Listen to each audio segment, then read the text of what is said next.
کریں گے، اللہ کی کتاب پر عمل کریں گے تو یہ کبھی گمراہ نہیں ہوں گے۔ اور یہ نہیں کہیں گے کہ کتاب اللہ تو بہت پرانا ہو گیا، اب قرآن پر کیسے عمل کرنا سیکھے۔ قرآن یہ تو قیامت تک کے لیے ہے، پیدائش سے لے کے موت تک قرآن ہی قرآن ہے۔ پھر قرآن کے بعد اللہ کے رسول صلی اللہ علیہ وسلم نے کیا فرمایا؟ فرمایا کہ وہ سنت رسول ہے۔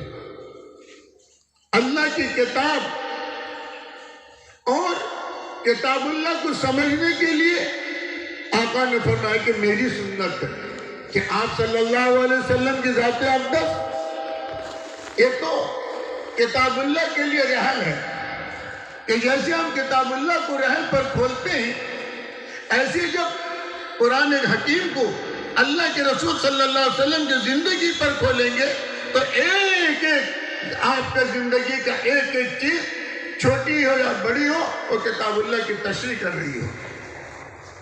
کہ اللہ کی کتاب کو سمجھنا ہے تو اللہ کے رسول صلی اللہ علیہ وسلم کے طریقے پر چلنا ہے، قرآن پر چلنا ہے تو سنت پر چلنا ہے۔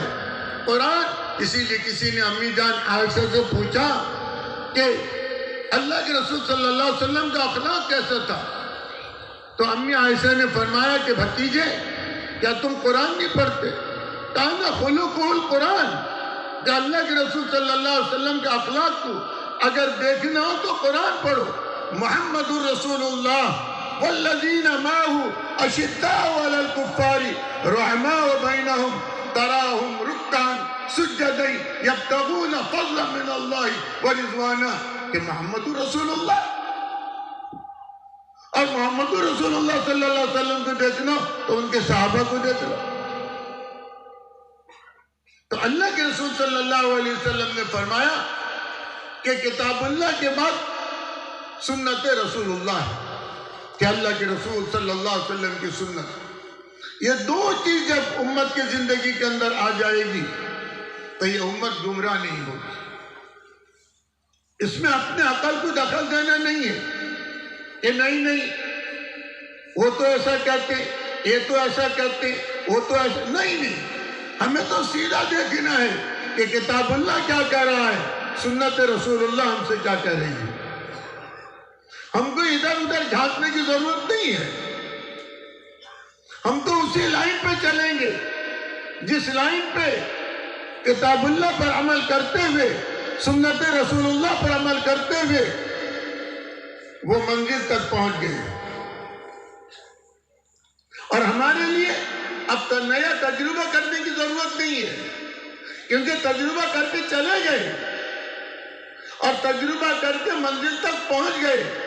اب ہمیں اس کام کے اندر کوئی نئی چیز پیدا کرنی نہیں ہے، بلکہ جس راستے پہ ہمارے بڑے چلے اور ان کے بڑے چلے اور ان کے بڑے چلے اور ان کے بڑے چلے، ہم بھی اسی راستے میں چلیں گے جو قرآن اور حدیث کا راستہ ہے۔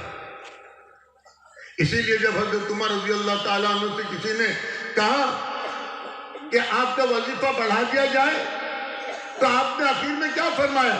فرمایا کہ میرے دو دوست حضرت رسول کریم صلی اللہ علیہ وسلم اور ابو بکر صدیق جس راستے پہ چل کے کامیاب ہو گئے، میں چاہتا ہوں اسی راستے پہ چل کے میں بھی کامیاب ہو جاؤں۔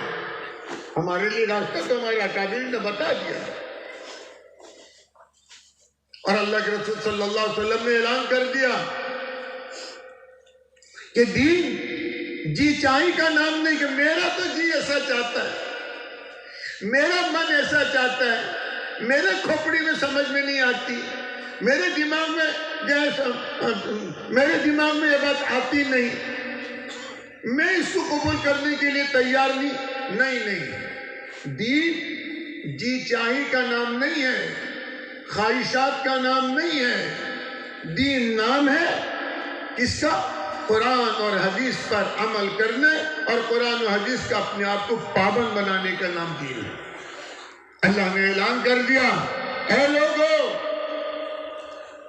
کان کھول کے سن لو، میں نے تمہارے نبی کو تمہارے پاس بھیجا ہے۔ کس لیے بھیجا ہے؟ کہ ما آتاکم الرسول فخذوہ، اپنی ٹانگ مت اڑانا،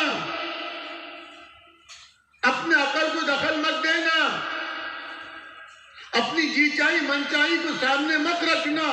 ما آتاکم الرسول. علماء کرام اسٹیج پر جلوہ افروز ہیں، خوب سمجھتے ہوں گے کہ ماں کیا ہے، کہ جو تمہارے نبی کہیں. وہ غصے اللہ کے رسول صلی اللہ علیہ وسلم، صحابہ نے سوچا کہ اللہ کے رسول جب ناراض ہو جائیں کسی پر تو اس وقت حدیث کو نہیں لکھنی چاہیے غصے کی حالت میں، اور جو خوشی کی حالت میں ہو اس کو لکھ لینی چاہیے. اللہ کے رسول صلی اللہ علیہ وسلم فرمایا نہیں کہ میں اللہ کے رسول اگر غصہ ہے تو بھی حدیث، ٹھنڈے ہے تو بھی حدیث. حضرت عمر رضی اللہ تعالیٰ عنہ تورات پڑھ رہے تھے، اللہ کے رسول صلی اللہ علیہ وسلم ناراض ہو گئے، چہرہ سرخ ہو گیا. آپ نے فرمایا کہ تم تورات کی بات کرتے ہو، اگر صاحب تورات بھی موجود ہوتا تو بھی میری اتباع کرتا.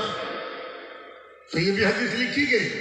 آپ ناراض تھے، آپ ناراض ہو گئے، آپ کے چہرے کا رنگ بدل گیا کہ آقا مولا محمد رسول اللہ صلی اللہ علیہ وسلم خوشی میں جو بات کہیں وہ بھی حدیث، اور غم میں کوئی بات کہیں وہ بھی حدیث، غصے سے کہیں تو بھی حدیث، ٹھنڈے سے کہیں تو بھی حدیث. ما آتاکم الرسول. وہ چاہے شادی بیاہ کا موقع ہو، تمہارا عقیقہ ہو، تمہارا ختنہ گھر ہو، تمہارے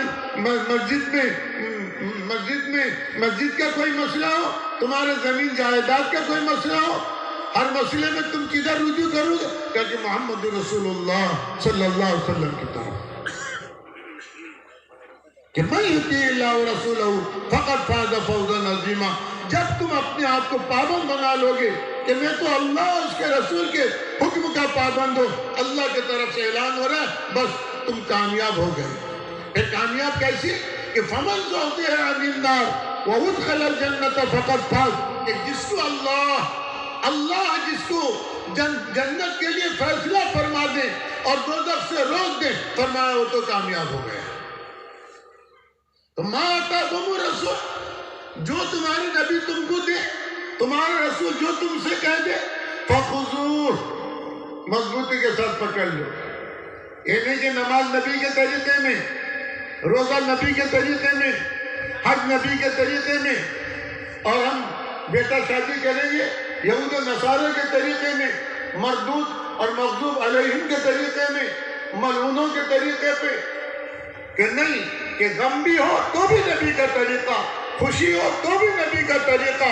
کہ نبی کا طریقہ جب آ جائے گا تو تمہارے ناکامی کو، تم جس کو ناکام سمجھتے ہو اگر نبی کے طریقے پر ہے تو کامیاب، اور تم جس کو کامیاب سمجھتے ہو اگر نبی کے طریقے سے وہ چیز ہٹی ہوئی ہے تو تمہارے لیے سراسر ناکام.